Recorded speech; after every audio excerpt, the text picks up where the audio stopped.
It's a pleasure to be here at this great institution for ion channel research for so many years. I've read all your papers, and it's been a great visit today. Thanks so much for inviting me. So please interrupt me whenever you have a question. So today I'll speak to you about our studies been going on for actually many years now at trying to understand the mechanisms underlying adrenergic regulation of the L-type calcium channel in the heart. And as you'll see at the end, the title really tells it all. It's all about the neighborhood. So first, the fight or flight response, as you know, is a basic mechanism, evolutionarily conserved, identified first by Walter Bradford Cannon, who was a professor of physiology at Harvard.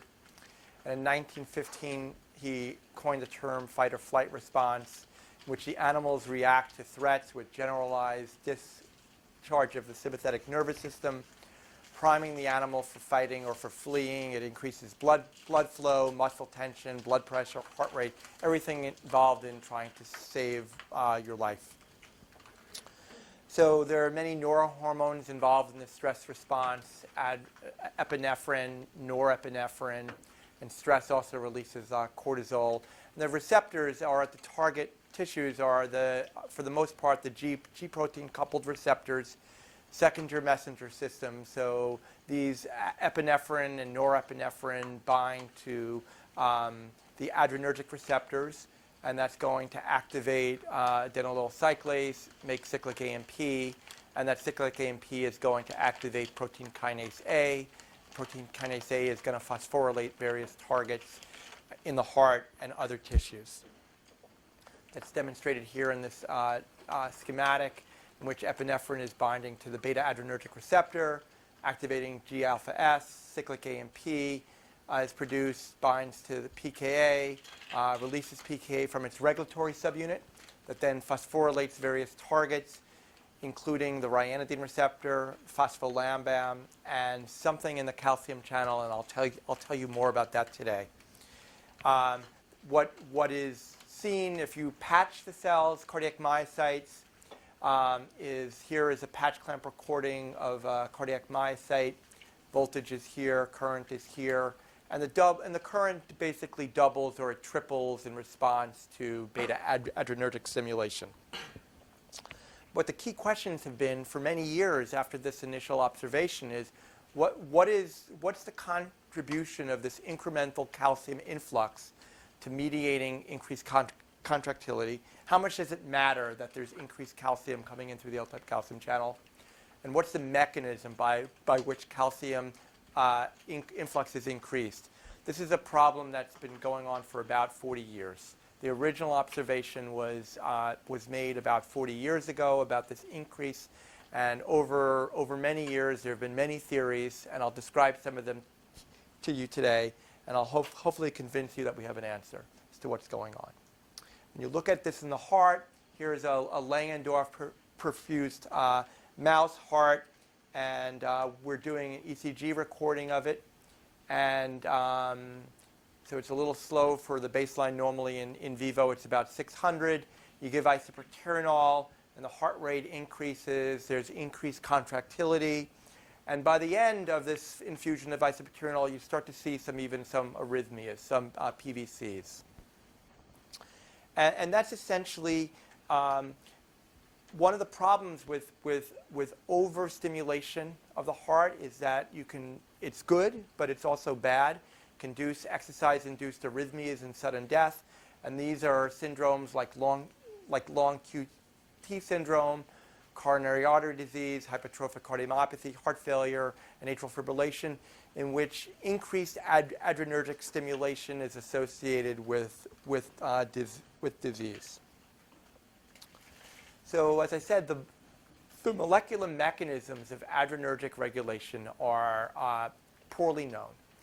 What is clear, though, is that inhibitors of protein kinase A block this response. So here again is a diary plot of the calcium current. You give isoproterenol, and the current essentially doubles. And if you give then If you infuse an inhibitor of pKa, in this case we infuse RP, 8-bromocyclic EMPS, you see that the channel is then inhibited. So the channel doubles, you inhibit pKa, and the channel returns back to baseline. So what are the major reasons why we want to study this mechanism of adrenergic stimulation is perhaps we can improve beta blockers. So beta blockers not only block L-type calcium channel, but they'll also block potentially the advantage of blocking the benefit of adrenergic regulation of IKS, or the slowly activating delayed rectifier, actually shortens the action potential, is actually beneficial. And perhaps if we can simply block the beta-adrenergic stimulation of the calcium channel while preserving the beta-adrenergic stimulation of IKS, it might be even better. We might develop better or improved antiarrhythmic therapy, and we might improve inotropic therapy as well, because we could look for a drug that could target adrenergic stimulation of just the L-type calcium channel. So, as I said, the molecular mechanisms of activating the L-type calcium channel is not known. However, what is known is that there are potentially a large number of possible players. So first, the channel is made up of the alpha subunit, which has four domains, each with 6 transmembrane helices. The channel is made up of a beta subunit. There are 4 types of beta subunits, but in the heart, it's predominantly beta 2b isoform. It's made up in some tissues of gamma subunits, and sometimes it's made up of an alpha 2 delta subunit, but this is mostly outside of the cell, and therefore it's unlikely to be a pKa target. The channel also has calmodulin bound to the carboxy terminus. It has A kinase anchoring proteins that anchor pKa to the target. It's got protein kinase A and protein phosphatase 1, and also perhaps hundreds of other proteins in the neighborhood around the channel, all of which could regulate the channel and perhaps even be a protein kinase A target. Now, about 20 years ago, there was identification of a serine on the carboxy terminus of the L-type calcium channel, which is serine 1928. And this is a serine that is no doubt pKa phosphorylated, but it's also phosphorylated by other kinases as well, such as PKC or PKG. There's no doubt that this serine is, without a doubt, a phosphorylation target. And there are many papers that have been published in the literature over about 20 years proving the relevance of serine 1928 in regulating disease or regulating function. But there was no study that specifically determined whether 1928 was a functional target. Was phosphorylation of 1928 required, or was it needed for the adrenergic regulation of the calcium channel? And this was never tested until first a paper from Brian O'Rourke, in which he overexpressed in cultured cardiac myocytes using an adenovirus an alpha-1c subunit that was dihydropyridine resistant and was also mutated at 1928. And he demonstrated, surprisingly and in contrast to decades of work in the field against the grain, that 1928 was not relevant for adrenergic regulation of the L-type calcium channel. So this led to surprise in the field. We were all surprised, and it led to my lab, when I first started, deciding to making a knock-in mouse, an alanine substitution of 1928. And at the same time, a group in Germany also made the same knock-in mouse. We were scooped by the other group and published in JVC, in which they showed that the knock-in mouse had a similar adrenergic regulation of the L-type calcium channel. We showed the same thing. although we were slower in doing so, in which the wild-type mouse doubled and the 1928 mouse doubled as well. And notice there's also a leftward shift in the IV curve, that it takes a little less voltage to activate the channels after phosphorylation. So there are really two properties that we want to pay attention to: an increase in current and a little bit of a leftward shift in the IV curve in response to adrenergic stimulation. So I think at this time, at this juncture, it was very clear that 1928, at least in the heart, maybe not in other tissues, but at least in the heart, phosphorylation of 1928 was not required for adrenergic regulation. Well, there are other possibilities. There is a possibility that the beta subunit can be important for regulation. And indeed, there were several phosphorylation sites discovered on the carboxy terminus of the beta subunit that were phosphorylated by protein kinase A. The same group that made the 1928 knock-in then made a knock-in in which they introduced the stop codon into the beta subunit to delete the carboxy terminus of the beta subunit that was not required for the regulation of the channel, but yet prevented those sites from being part of the protein and translated. And they found that deleting those sites did not change adrenergic regulation. There was still an increase in adrenergic regulation.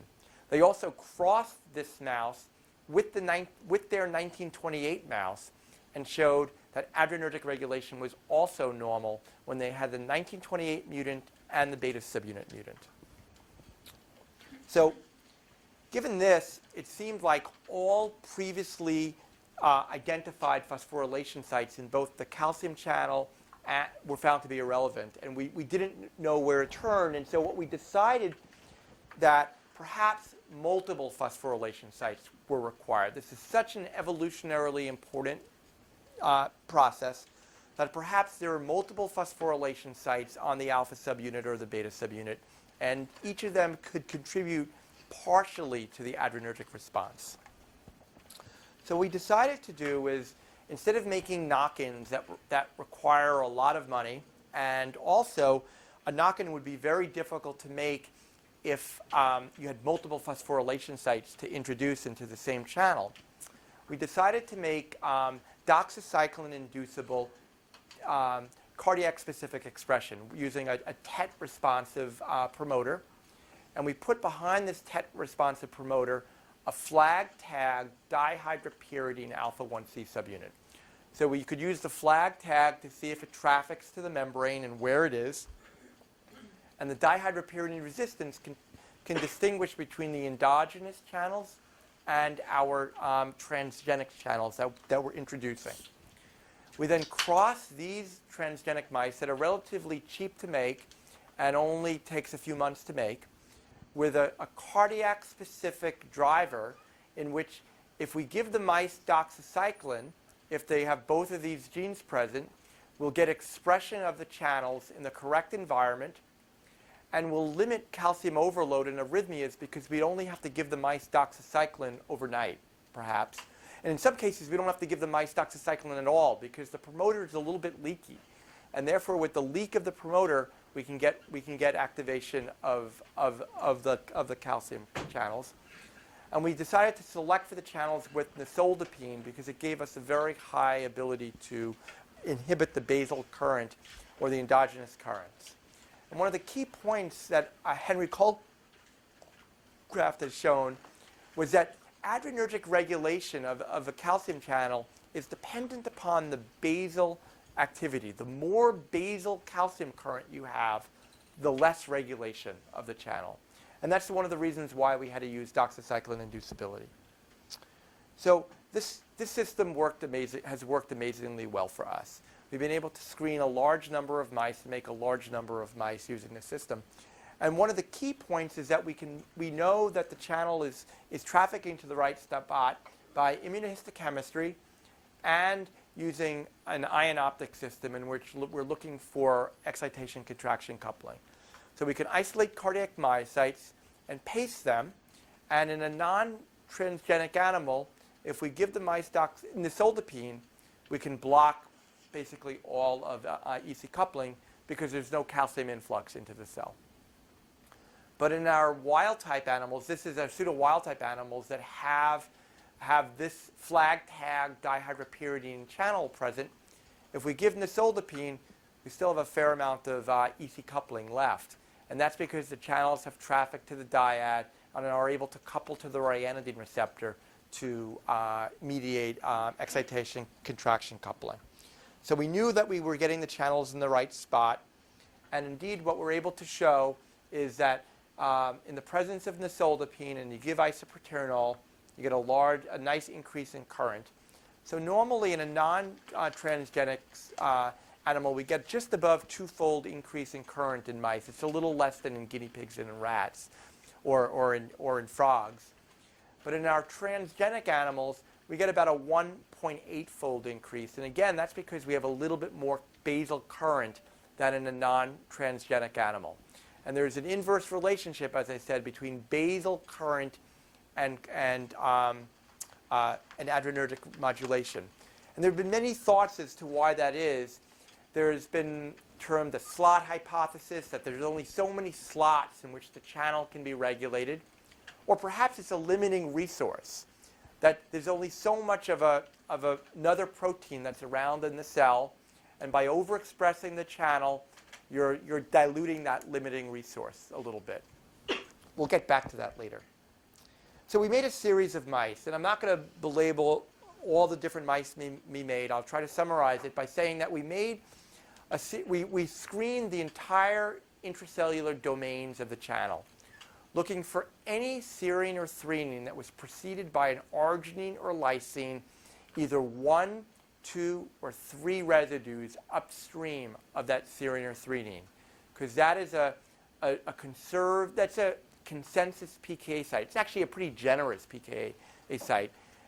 We were trying to be as inclusive as possible. And we first made a mouse in which we mutated, we called it our 17 mutant. We mutated every serine or threonine that had not been previously studied, looking to see whether or not we would have, whether or not we could perturb regulation. And what we found, as you'll see, is that regulation was normal. We also made a 22 mutant mouse that was the 17 mutant mouse, plus the 5 sites that were previously shown to have some role, or potentially some role. 1928, 1700, 1704, and the 2 CAMP kinase sites, figuring that there could be overlap between CAMP kinase and protein kinase A. And I guess surprisingly, we found that both of the mutations, both of the mice, both the 17 mutant and the 22 mutant, had completely normal adrenergic regulation. There seemingly was no effect. Mutating these sites didn't touch adrenergic regulation. It was intact in the mice. Again, this is this inverse ratio between basal current and adrenergic regulation. Here's basal current and adrenergic regulation. And in all 3 mice, we see the same thing. There's this slight inverse relationship between this function. So we were like, wow, that's brutal. So this is, yeah. Yeah, we did. We'll get to that later. But yes, we did see a left shift as well in adrenergic regulation. We're like, wow, this is amazing. This is a rabbit alpha-1c subunit that were expressed in the mouse. Well, we looked at 5. The reason why we chose those 17 sites and 22 sites is that they were conserved in 5 species. Human, rat, guinea pig, rabbit, frog, stuff like that. So we decided, what about maybe there's some splicing? Maybe the different animals and different splice variants might have different regulation. So we then made a mouse in which we took 35 potential sites. These are all the serines and threonines in the entire intracellular domain. So this is 51 mutations we made in a mouse. And we mutated in one mouse, we took out 51 sites in the alpha subunit. We call that the 35 mutant because there are 35 sites that we removed, but many of them had multiple sites. and we looked for whether or not adrenergic regulation was intact or not. You can see that we got basically the same. Now, we also included in this some forskolin experiments, and you'll see why later. That as you'll see later, we think we solved the mechanism of this, and we needed an ability to activate pKa in a HEC cell. And since they don't really have much in the way of adrenergic receptors, we want to demonstrate that the same activator, forskolin, could be working in both a cardiac myocyte and in a HEC cell. You can see that the 35 mutant is normally regulated. Well, how about the beta subunit? Well, So how many of these have been shown to be dynamically phosphorylated? 2 or 3. Just 2 or 3. Right? I mean, 5. I mean, potentially 5 or 4 or 5 or so. The rest are just consensus. Might seem perfectly fine. Well, well, we don't. You know you don't care for your problem. Well, no, we don't. It's not that we don't care. These are transgenics, and we're overexpressing it for a day. So we're trying to use the cardiac myocyte as a factory to make channels in the right milieu. Because the other thing that some know is that you can't reconstitute the system. If you take the alpha subunit and the beta subunit and put it into an artificial system, you can't get regulation. It just doesn't work. Yeah, maybe in one cell, once in a while, you might see a little twitch of an increase. But for the most part, no one's been able to reconstitute this system. So how about the beta subunit? We did the same thing. We had to tag it with GFP because we have no pharmacologic method to screen for those cells or those channels that have a mutant beta subunit, because we can't use nisoldipine here, but we use GFP tagged cells. So everyone was GFP tagged. Everyone's green. We took out 28 sites. There was 37 mutations. And we have a huge overexpression of the beta subunit. And we get normal regulation again. Now, you notice it's a little bit less. Here's the wild type beta. Here's our mutant beta. Normally, we were getting it around here. It's a little bit less. That's probably because the beta subunit increases trafficking or stabilizes the channel on the membrane. So we have just a little bit more current, basal current, in these beta transgenic mutants as compared to the controls. Well, you can just predict one last experiment we have to do. We have to cross that 51 mutations of the alpha subunit with the 37 mutant beta subunit and see whether or not there's any chance that there could be phosphorylation of either the alpha or the beta is required for adrenergic regulation. And what we see here is that this double mutant is not different. And if you do a scatter of all of them, there's no difference other than the fact that the ones that are expressing the beta subunit have just larger currents. Here's the shift in the IV curve. You can see that you're getting the shift in the IV curve similarly in all of these differences. Why don't you have an alternative idea for that effect of the increased basal current reducing the stimulating current as simply pre-stimulation? Yeah. That could be. That there could be the fact that it's already stimulated, but it's not.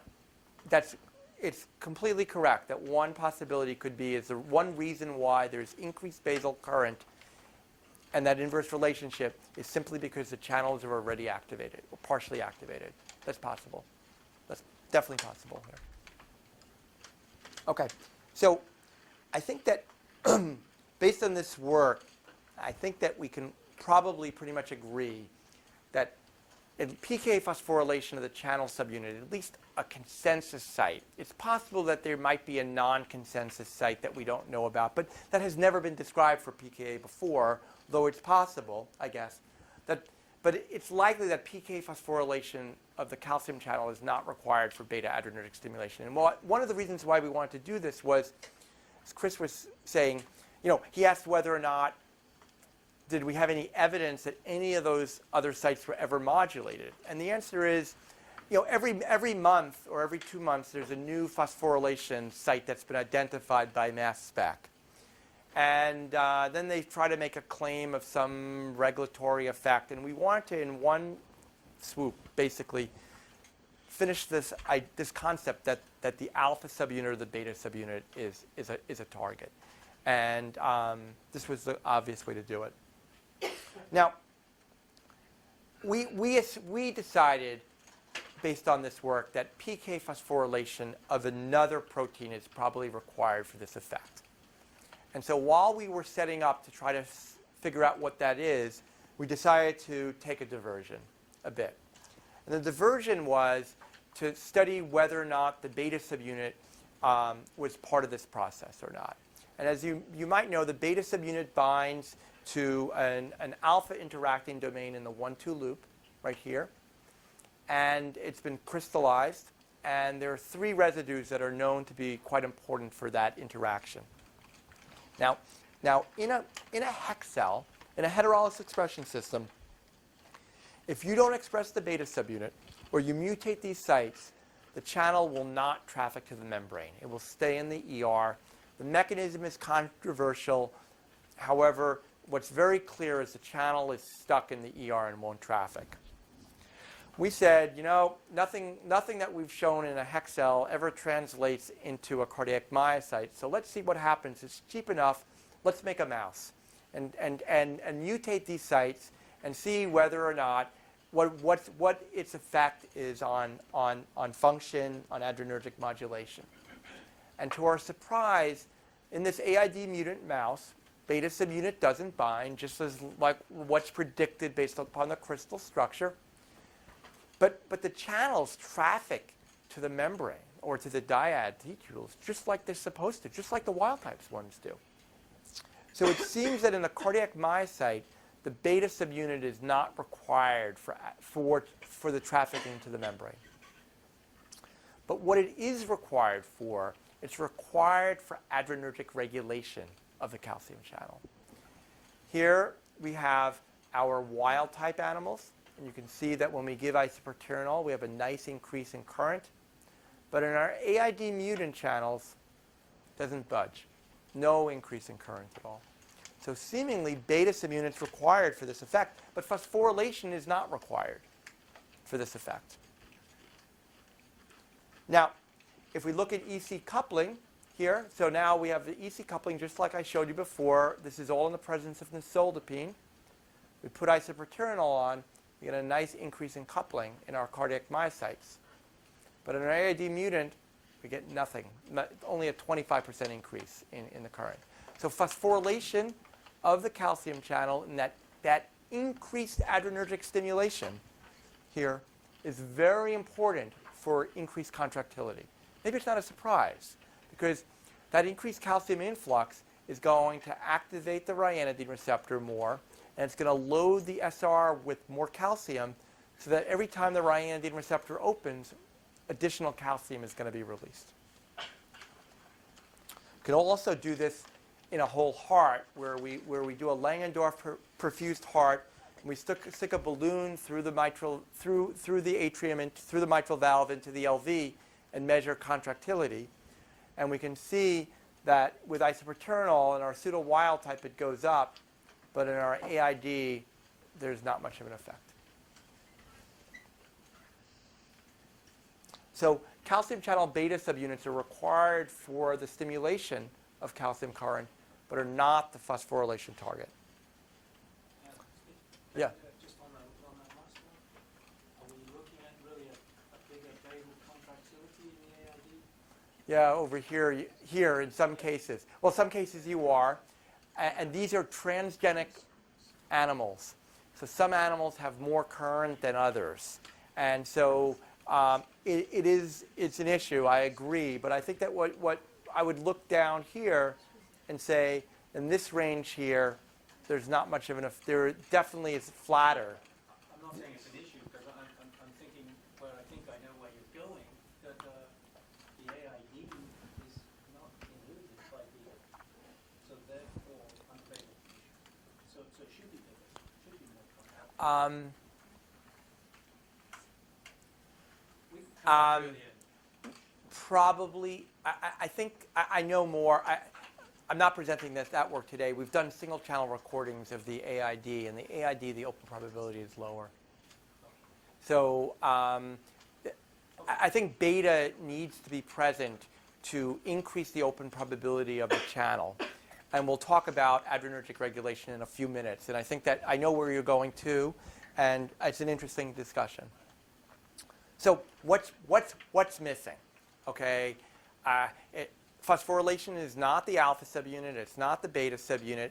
The dogma in the field is that the channel is cleaved on the carboxy terminus, and that carboxy terminus remains associated with the channel, and that in a cardiac myocyte, you see two bands. You see the lower band and the upper band, and it's cleaved.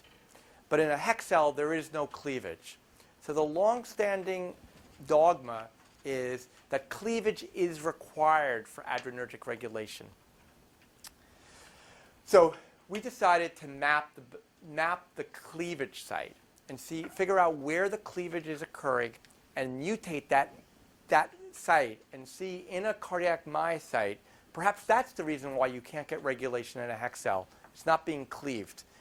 And so we mapped the phosphorylation site, and we then developed a mouse in which there is no cleavage of this L-type calcium channel. And in the cleaved mouse, in the non-cleaved mouse, you still had adrenergic regulation. So clearly, cleavage is not required for adrenergic regulation, and that's not the problem in a hex cell, that we're not cleaving the L-type calcium channel. So I guess we came to the decision that something is missing, and the question is how to go about figuring out what's missing. And we've all dealt with this issue before, and I think the standard methodologies for discovery in this situation is first guess, and see, using knowledge, using the literature, see whether or not you can find something that maybe is associating. Second could be a yeast-2 hybrid screen.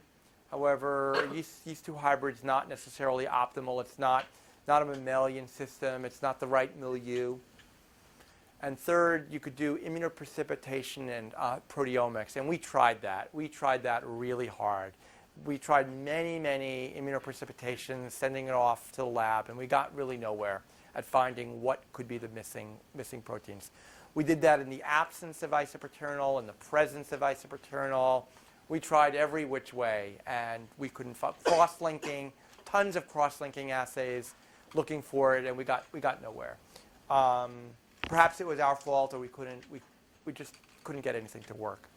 And then we saw a paper that was published by Alice Ting on using proteomic mapping in living cells using the engineered peroxidase Apex-2, the ascorbic peroxidase. And what she did in her initial paper was attach to a peptide that trafficked to the inner mitochondrial membrane an ascorbate peroxidase. And then she treated the hex cells with biotin phenol for about 30 minutes, and then hydrogen peroxide for a minute. And she biotinylated the neighborhood within the inner mitochondrial membrane of the mitochondria. She then lysed cells and then did mass spec and looked for what is being biotinylated within the mitochondria. This led to several papers that she had. The advantages is that the biotinylation occurs before the lysis, and you use harsh denaturing conditions afterwards to prevent third cousins and fourth cousins and 10th cousins from coming down in your precipitation and your mass spec results. The radius of this biotinylation in a mitochondrial membrane was felt to be about 20 nanometers. And in a cardiac myocyte, the distance between the surface membrane and the ryanodine receptor on this SR is about 12 nanometers. So we figured that we would exhaustively biotinylate this neighborhood if we could create mice that were expressing apex on either the alpha subunit or on the beta subunit. And that's what we did. Using the same approaches, the doxycycline inducible, we created 2 of these transgenic animals. And again, the theory is that you have apex attached to this protein. You give biotin phenol to load the cell. It's relatively innocuous. And then a short burst of hydrogen peroxide. And any protein that's within this radius, about a 20 nanometer radius, is going to get biotinylated. Proteins outside of the radius are going to be less biotinylated, but not completely not biotinylated necessarily, because there's a cloud of radicalized biotin that's drifting around. And there's going to be a gradient, perhaps, although it's going to detect interacting proteins, but it could also detect a protein that's within the radius that's a bystander and not interacting. And you have to keep that in mind when we're doing these studies, that we don't necessarily mean we're finding interacting proteins. We could find bystanders as well. So our first set of experiments was to look to see whether or not we could do it. So we enzymatically digested the heart, got the cardiac myocytes, treated them with biotin phenol and hydrogen peroxide, and looked to see whether or not we could pull down the known neighbors of the L-type calcium channel. Here's our beta mouse, here's our alpha mouse, and sure enough, beta apex can label alpha, can obviously label beta, it can label junctophyllin, ryanodine receptor, and calmodulin. And the alpha apex mice can label the same thing. So the known neighbors of the L-type calcium channel are present in our biotinylated material. We can also do streptavidin and PHITC labeling. So here we're labeling the biotin here with PHITC. And you can see that we're getting very nice Z-disc labeling. The T2 rules overlie the Z-disc. And the biotin is just labeling all those proteins at the Z-disc. It's a movie showing the same thing for both the alpha-1C and the beta apex.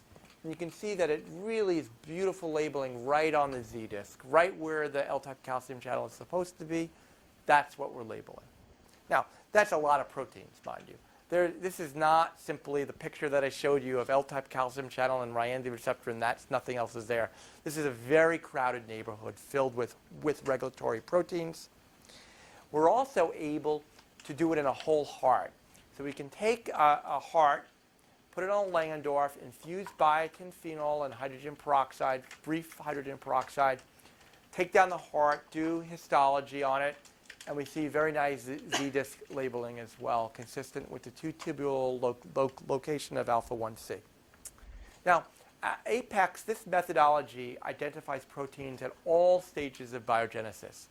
It starts in the ribosome, and we see ribosomal neighborhoods. Then we see ER neighborhoods. We see Golgi neighborhoods. We see the trafficking. We see it going into the endosomes. We see many, many different neighborhoods of the L-type calcium channel, some of which are likely relevant, and some of which are probably just bystanders. And there's probably overlap of some of these neighborhoods as well. And so it'll be very complicated to deconvolute these neighborhoods. We were hoping that having 2 mice would limit the list. But unfortunately, or maybe fortunately, many of the proteins overlapped. Alpha apex and beta apex kind of reported the same thing, although one was cytoplasmic protein and one is a transmembrane protein. They're both telling us the same neighborhoods. They're probably associating early in the process, the biogenic process. They're probably never leaving each other's side, and they're reporting the neighborhoods of both. So we limited the list to some extent by looking for proteins that were PK phosphorylated in the cell. It was better. We maybe got down to a list of about 50 proteins, but it still would be a lifetime of work to figure out which of those 50 proteins was responsible for adrenergic regulation in the cell. So that's when we turned to collaborators at Harvard, in Marion and Steve at Harvard, who are mass spec gurus, And we turned to them with the question of, we wanted to understand how does the microenvironment change upon beta-adrenergic stimulation.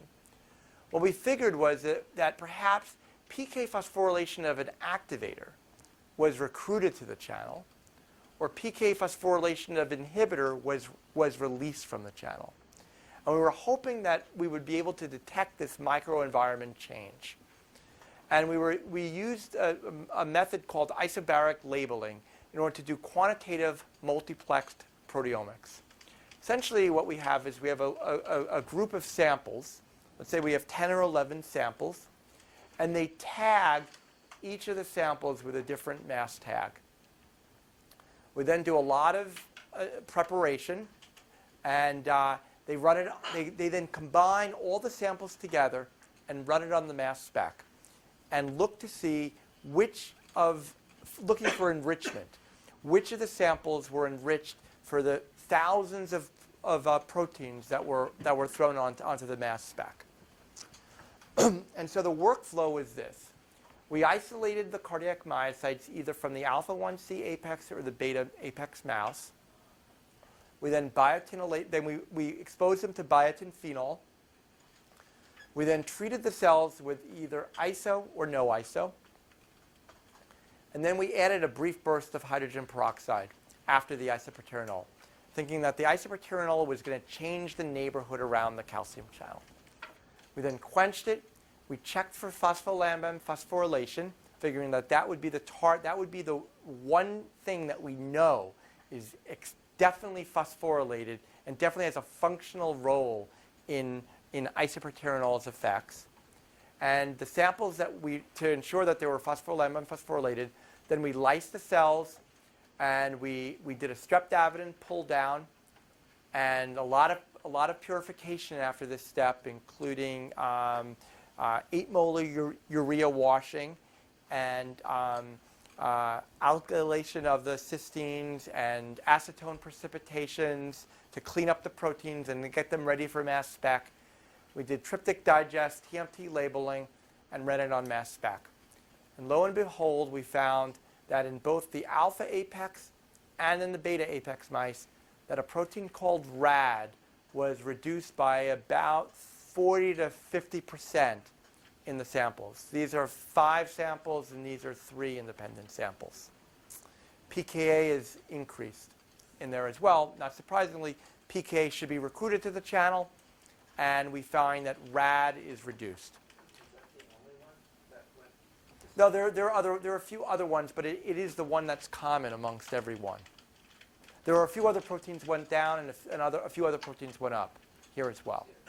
Yes, I guess I'm wondering why you picked that one Yeah. instead of the other. Yeah. Okay.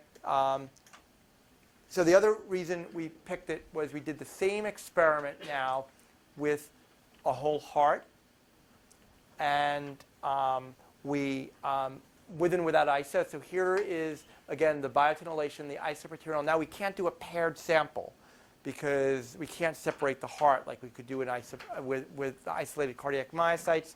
We monitored the ECG. We gave the hydrogen peroxide. We quenched. We checked phospholamban phosphorylation. And we did the pull down again. And we found that RAD was also reduced in the sample. Now, if we look at all the samples, the other thing we did is we took the whole heart, a non-transgenic animal, and we treated it with iso and no iso. And then we did tryptic digest again and TMT labeling. And in this sample, you see RAD has no effect. So globally, in the whole heart, there's no change in RAD. The only thing that's changing is locally around the calcium channel, RAD is being reduced by about 40 to 50%. Now, your question is great. Why did we choose RAD to work with? Well, it's not Protein X. This was for another presentation. I should have changed it. Whoops. It's before we submitted the paper, it was Protein X. Now it's not Protein X anymore. We of all the 3 methods, that's the one that was in common, and RAD is a known inhibitor of the L-type calcium channel. And it was like the aha moment this must be the mechanism. Now, it's not so totally clear because there are people that have overexpressed RAD before. And they found that when they overexpressed RAD, they lost adrenergic regulation. So nobody would have believed that this was the regulator of the channel, because the dogma in the field would say that you lose adrenergic regulation when you overexpress RAD. You don't gain it. But that's because it's a stoichiometry issue, as I'll show you in a few minutes. OK, so as I said before, in heterologous expression system, if you put in the alpha subunit and the beta subunit, you don't get any regulation. So we worked really hard on trying to figure out a mechanism, a way to get regulation of the channel. And ultimately we did, but one of the keys was to use perforated patch using amphotericin. These cells are extremely small. And when you do ruptured patch, you're probably dialyzing out the limited amount of pKa or the cyclic AMP, et cetera. So one of the key points here is that we needed to do perforated patch for these experiments, which is really a challenge, as most people know. This throws off your throughput dramatically compared to ruptured patch that you can get through very quickly. And we also decided, instead of doing voltage steps, to do voltage ramps, so we could monitor the IV curve throughout the entire process of infusing forskolin. Because as you know, if you do voltage steps, it takes about 2 minutes to do a whole voltage step. But by that time, the process is already over. Things have changed so fast. And by doing a voltage step over a period of a second or two, we can monitor this every 10 seconds and watch the current as it goes up and monitor this. What? I'm sorry? You mean doing a whole IV by multiple? Yes, right. That's right. Too long. It takes too long to do it. And this process is so fast that we wanted to capture it early. OK, so this is what happened. When we introduced RAD at a ratio that was not 1-to-1 anymore. RAD's a small protein. So we're introducing it at a ratio of about 1-to-3 to 1-to-6 at a molar cDNA level, less. We see that the channel is inhibited first. We had to use, previously we were using, without RAD, we're using 2 millimolar barium. With RAD now we're using 10 millimolar barium because we have to increase the current because the channel is inhibited. And when we add forskolin, now we see a nice increase in current, about twofold. Here we have about 75 cells, and we see a range of the activation that we never really see when we don't have RAD around. With RAD, we see here's the IV curve. So the V50 is about -14 or so. With RAD, with isoproternol, or with forskolin, I'm sorry, there's no effect. With RAD, you see a rightward shift in the IV curve. The channel is inhibited. And then when we give forskolin, we release the inhibition, and we see a leftward shift in the IV curve, just like we see in cardiac myocytes. We see an increase in current. Now, we were like, wow, this is great news. Now, could RAD be the phosphorylation target? So just like we did in the alpha-1C and the beta mice, we made a mutation of every serine or threonine in RAD that had a lysine and arginine in front of it. There were 14 sites that we made a mutation for in RAD. We expressed it in HEC cells, and we got no regulation. Then we did mass spec on RAD in the HEC cells to try to identify the phosphorylation sites. We identified 3 phosphorylation sites in RAD, and there was a 4th phosphorylation site at serine 272 that was previously identified by Ronald Kahn, who originally cloned RAD back in the 90s, but never found the functional role of phosphorylation of RAD. So the reason why we never found 272, I'm not sure, but we never found the unphosphorylated peptide either. We just didn't find a peptide there. And one reason could be that there are just a lot of positive charges around there. Just a very hard thing to find on mass spec. So what happens if we just take those 4 mutations and make them alanines. We don't see regulation anymore, shown here. Now the channel is still inhibited by this 4 mutant alanine, but we don't see an increase in the size of the current by V50 or by total amplitude. We then track it down to the carboxy terminus of RAD, and again, we don't see any regulation as well, there as well. So the carboxy terminus of RAD is required, phosphorylation of the carboxy terminus of RAD is required for adrenergic regulation. Let's go back now and take the 35 mutant of alpha and the 28 mutant of beta and look in HEC cells. We don't see much regulation, if anything. We see a little less reduction. It's really interesting. So here you can see in the controls we see some reduction with the wild type, with our wild type alpha 1C and beta. And here with our 35 mutant now, not seeing much in the way of a reduction anymore. Don't know why. Maybe it's some of these phosphorylation sites are getting phosphorylated by something. Who knows? But the bottom line is we're seeing a very nice increase in the forskolin-mediated regulation. We're also seeing a nice leftward shift in the IV curve in the mutant alpha and beta plus RAD. This indicates to us that it's phosphorylation of RAD and not phosphorylation of the alpha and beta subunits that are required for adrenergic regulation of cardiac myocyte, of calcium channels. So on the tracking down the mutants, you stop one stop short. What's So that? what happens if you make either of the 2 individual mutants? What do you mean, alpha, 35 mutant, No, wild type beta? In RAD, you have Oh, two yeah, left. you're great. You're a great. There is. We've gone a little bit there. There is some regulation, but not Either one. with either one.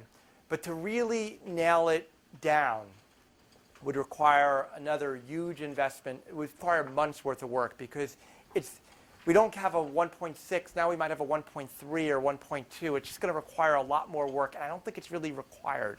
But you think basically both of them get Yeah. phosphorylated? Let's talk about that at the end. There's something to talk about here. It's pretty interesting about aspartic acid mutants versus stuff. I'd love to talk about it, but let me try to finish here because I'm going to run out of time, I see.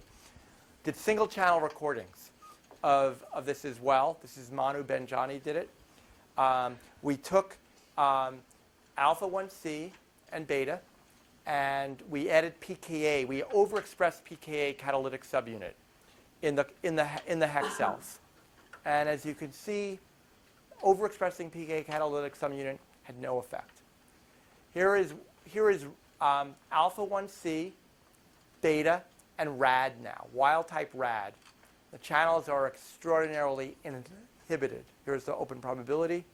But if you overexpress pKa in those cells, open probability is pretty high again, just like it is here. Here is our 4S mutant. Channels are inhibited compared to here. Overexpressed pKa, you still have inhibition as well. So what we think is RAD is inhibiting the channels, and pKa is releasing that inhibition. So we have a mutant of beta. Well, here's the mutant of RAD that doesn't bind beta. So if RAD doesn't bind beta, here, you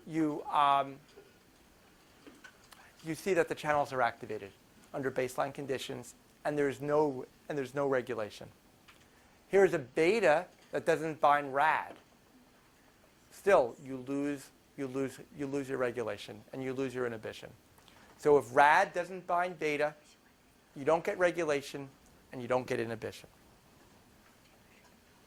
So this mechanism is also transferable to other voltage-gated calcium channels that have a beta subunit. So for instance, CAV 1.3, that's important for sinus node function and endocrine function. If you add beta subunit and the alpha subunit, we don't see any regulation. But here now, when we add RAD, we get inhibition. we add forskolin, we see a really nice increase in the current. And a shift to the left of the IV curve. Here's CAV 2.2, important in for neuronal activity. Beta 2B, no effect. Add RAD, you get an increase. Add REM, which is a cousin of RAD, we also get an increase in the current. So it's transferable to other voltage-gated calcium channels that require beta, and it's also transferable to other members of the RGK family that have conserved phosphorylation sites. They all have the same conserved phosphorylation sites. So in summary, I've shown you that disruption of the adrenergic regulation of calcium channels attenuates isopaternal-induced increased cardiac contractility. We published that in JCI last January. I've showed that a phosphorylation of a non-channel protein is required for the adrenergic regulation of the calcium channel. And this is reminiscent of the regulation of circa by phosphorylation of PK, by CAMP kinase and PK phosphorylation of phospholambam. And it demonstrates the power of this proximity labeling for the right situation of the right biological question to answer questions about the dynamic microenvironment about ion channels. And where we're going with this is that we're going to look at other ion channels in the heart and other tissues. We're also looking at it in disease states like heart failure and see how does the neighborhood change heart failure. And we are going to publish this list for calcium channels. It's going to become published. And it really represents the consortium level work to identify the proteins that are involved in trafficking and degrading the proteins, et cetera. So with that, now you understand why the title is about the neighborhood. And this is the neighborhood at Columbia, and these are the people that have done all the work involved as well. So thank you for your attention. Thanks so much for the invitation. Happy to answer any questions.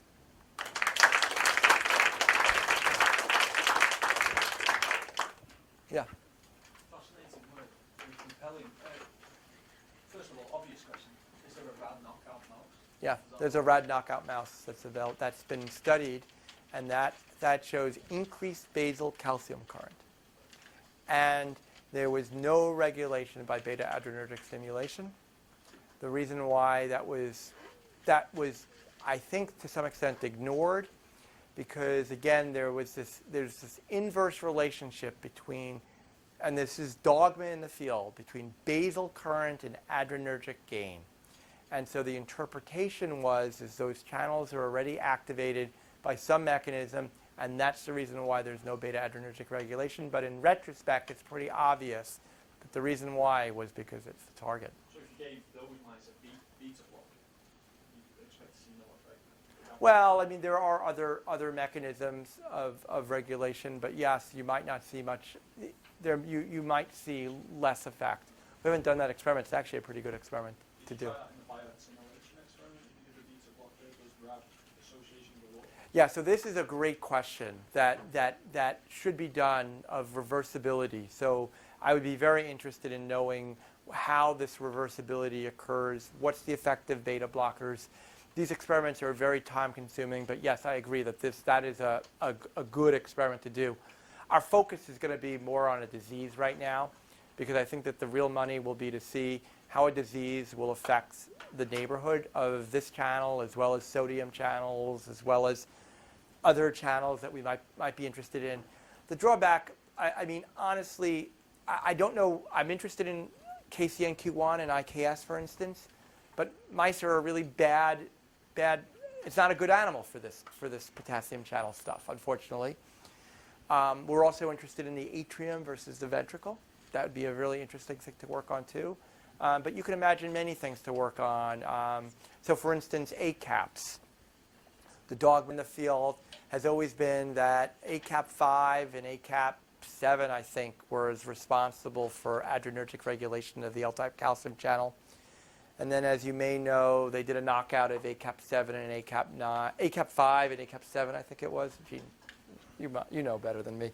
And regulation was normal. And then they crossed those two mice, and regulation was still normal. Well, in our screen, we don't see those ACAPs. We see about 7 or 8 other ones. And So I think that that's where the money is. The money is going to be to have a biological question that's going to be interesting to study, and then look targeting into this list and say, okay, now I want to study ACAPs. I want to study phosphatases. What phosphatases are nearby? What phosphatase subunits are nearby? That would be interesting, and see how things change in a disease. The human body, is it right? That's come up. I don't know the answer to that question. We have to look into that more. I haven't looked at all the databases for that. That's one important. We've been thinking about this problem for the last few years, and everyone's always told me, all the precision medicine people have told me, what you need is like a phenotype. You need to be able to measure this thing, and then we could look at our databases and see whether or not there's any association. But I don't know what the phenotype would be of a patient that would not have adrenergic regulation of the calcium channel. Yeah, I don't know. Maybe I don't know the answer to that. Yeah. Or they'd be running fast all the time, and they'd have a hyperactive calcium Yeah. channels all the time. Right. Or they would have some compensatory mechanism to compensate for that, and they wouldn't be able to run that fast.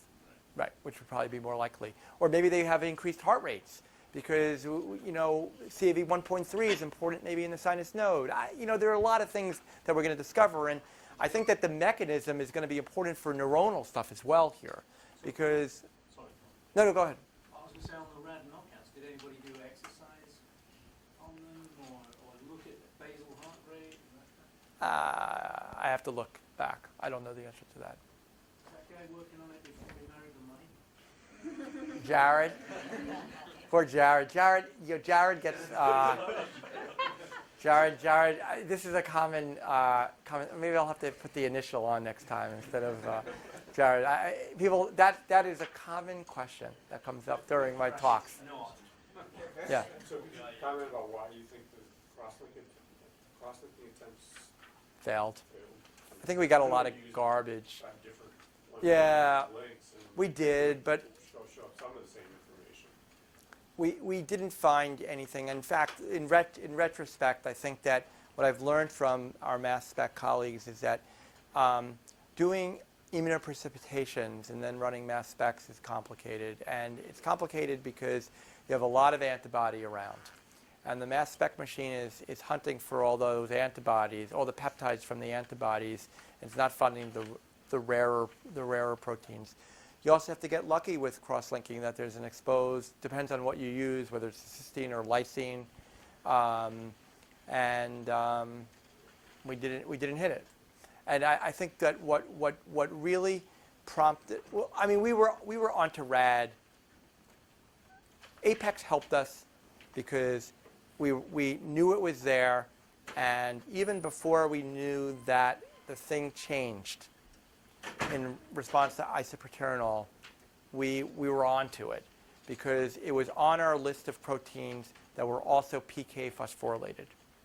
And so what we did was we made aspartic acid mutations. And this is not going to be included in this paper that we're in the process of trying to get published. We made aspartic acid mutations of every serine on RAD. And that's what led us down the path here because, that got us going because that aspartic acid mutation was not inhibited by, that did not inhibit calcium channels anymore. And so that's when we knew we got it. And On your overlapping circles, yeah, you had PKA and RAD. Were those the only things? Yeah. that were Yeah. consistent? Yeah, those are the only things that were consistent in the So you group here. didn't find REM or anything like REM that? does not express in the heart. Very little there. It's nothing, really. Aren't there a lot of other members of that family? Yes, there are a lot of members of that family. We looked at REM. In this paper, we were going to report REM, but we've also looked at GEM now, and GEM is also regulated. Maybe we'll include it. We'll see. Some of those are in the heart? No. I think that we never recovered anything in any of our mass spec of REM or GEM. We only covered RAD. And they might be there because, as you know, mass spec is is actually looking for the peptides. And so there might be a small amount of it, but we didn't find it ever.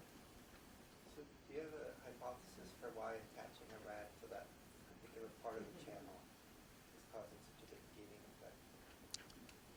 Yes. Why it inhibits the channel. First of all, it inhibits the channel because it's binding to beta, and it's binding to the membrane. The carboxy terminus of rad has a bunch of positive charges that are going to interact with the membrane. And we believe that phosphorylation releases it from the membrane. The other thing that we've done, and this Manu Benjani has done this work, this is just all new in the last few days. So we've done FRET analysis of the interaction between beta and rad in the absence and in the presence of pKa, and found that in the presence of pKa, there's a 10-fold reduction in binding affinity to beta. And so what we believe is that rad binds to beta tethers, pulls on the 1,2 loop in some way and causes inhibition. And by releasing the interaction with beta and the membrane, you now untether it and you release inhibition. And the mechanism of adrenergic regulation is a release of inhibition, is the bottom line here. It's not a stimulation per se, it's a release of inhibition, just like circa and phospholamban. And that's the reason why there's an inverse relationship between basal current, and you got it. It's one of the possibilities. But again, it's all conflated, confused. I mean, the field is hot with all this, people reporting all the different mechanisms, 1928, 1700. It just mess. And it also is consistent with when you don't have beta binding to the alpha subunit, you don't have regulation because you don't have the inhibition, and therefore you don't have the release of the inhibition. Although you have inhibition from another reason, that beta is not around and beta causes a lower open probability state. Yeah. Do you have a question? No, just Josh.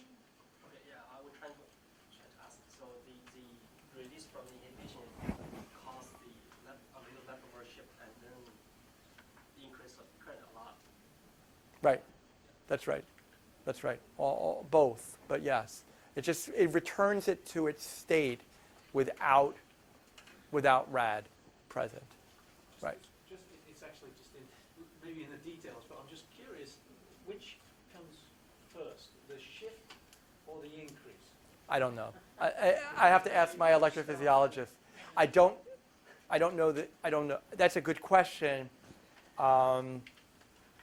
We have the data, obviously, because we do Boltzmann on everything, so we know where we're at. Well, I'm just thinking like if you titrate, the amount of rad or the amount of rad phosphorylation, which So this has I'm taken us. asking only because This we're is. seeing shift without increase. This is. This has required.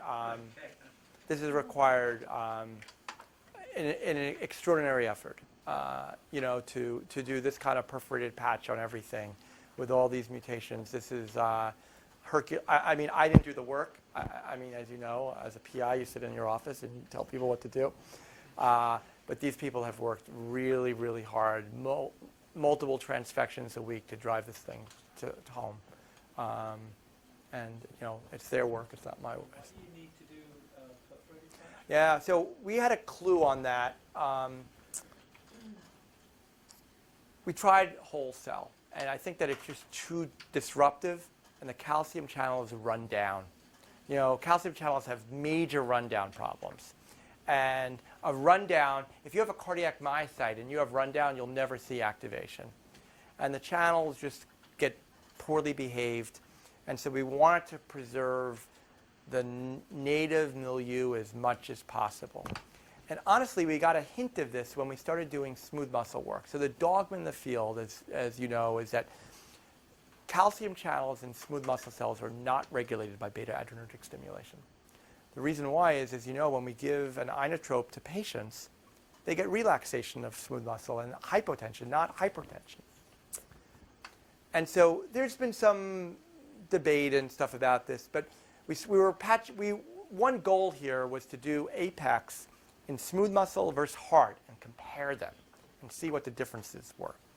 and maybe find a way. And so that's one of the reasons why we were so focused on smooth muscle as well. Now, we failed at doing smooth muscle in part because the cells are just, the blood vessels are just too damn small. We don't have enough material to do mass spec on them right now, at least. That's why we're going to go to a rat.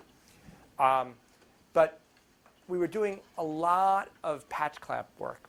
And what we discovered was if we use perforated patch on an isolated smooth muscle cell and blast it with like huge concentrations of forskolin and isoproterenol at the same time, we saw a little blip of an increase in calcium current, but only when we did perforated patch, and we never saw that in a whole cell. And that's what drove us to do perforated patch on HEC cells, because before that we never saw any regulation in whole cell, and that's probably why we had a successful result in the end. This required a lot, multiple people for a year or two of just pounding this out to get this result. I mean, this was a Herculean effort, I'll say, on these people's part, not on my part. It's in my office. Yeah? I have a conceptual framework question about why do you think nature picked an inhibitory approach to this rather than an excitatory? Yeah, it's a great, great question. So first, they did it for phospholabem as well in Circa, right? So that's the first thing. Second thing is I think that this is a remarkably ancient, primitive mechanism to regulate a calcium channel. Think about it. In a normal channel, we think of a phosphorylation site or a regulator of a specific serine that's going to then activate a channel. And it has to be that serine. Here you have a group of serines in a non-specific part of the channel. Not even a channel, it's a protein. You don't have to mutate the channel itself to have regulation. And you also don't have to, you can have the same channel in a smooth muscle cell and not be as regulated, maybe because you don't have as much RAD around, or a splice variant or something like that. And so the channel, you want to have a functional reserve of the channel, and you don't want the channel to be too stimulated. And I guess there's an evolutionary reason to make it less inhibited and then gain it up than the other way around. But this is, I think, a relatively simple mechanism to regulate a calcium channel. You found another protein. You have a series of these other REM. And it's transferable to other voltage-gated calcium channels. It's really an amazing mechanism to explain regulation of calcium channels. Just another question. Well, thank you very much.